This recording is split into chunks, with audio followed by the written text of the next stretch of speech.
जब से हम सुनले बानी राखी के दिनवा, जब से हम सुनले बानी राखी के दिनवा, मन नहीं लागे रेस्टोरेंट में जाए चंदा राखी मंगवा लेना, जाए चंदा राखी मंगवा लेना, बांध दे हमारो कलाई में ए बहिना गे, बांध दे हमारो कलाई में।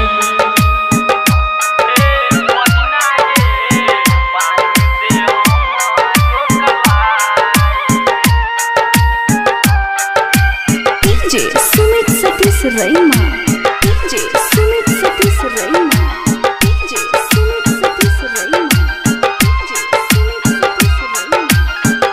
बचपन में साथ साथ खेलत रहलू, राखी तू बान तबेरी हंसत रहलू।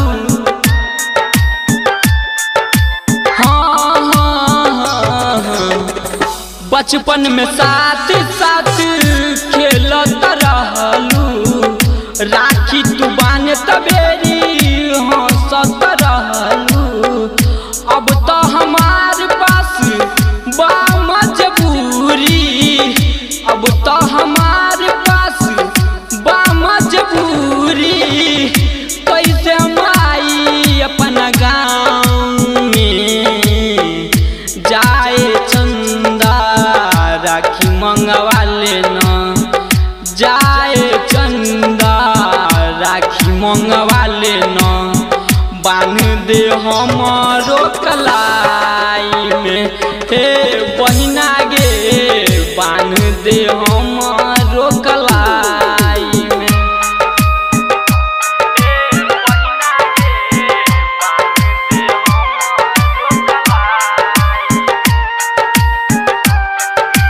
डीजे सुमित सतीश रैमा, डीजे सुमित सतीश अभी रैमा। आप सुन रहे हैं झंझारपुर से मिथिला रिकॉर्डिंग स्टूडियो की शानदार प्रस्तुति। हमारे नियन बहिन रोबत होई है, राखी बांधे खातिर तरसत होई है। हाँ, हमारे नियन बहिन रोबत होई है, राखी बांधे खातिर तरसत होई है।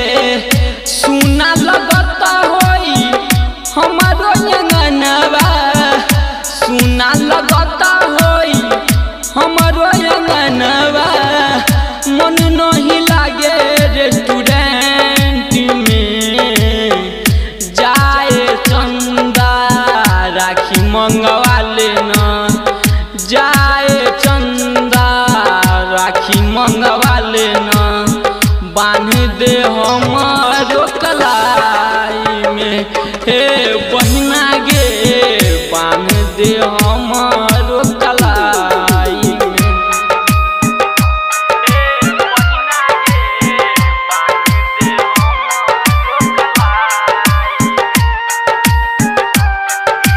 DJ Sumit Satish रैमा, DJ Sumit Satish रैमा, DJ Sumit Satish रैमा, DJ Sumit Satish रैमा। जैसे तू भाई बिना तू अकेला, मुकेश मासूम सही रोबत रहेला।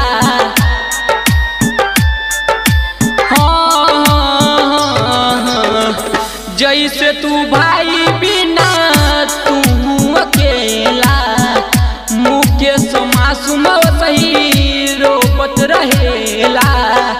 कहले सुरेश होई बा मजबूरी, कहले सुरेश होई बा मजबूरी, ताई नहीं बता संतु गाँव में जाए चंदा राखी मंगवा लेना, जाए चंदा राखी मंगवा लेना, बांध दे हम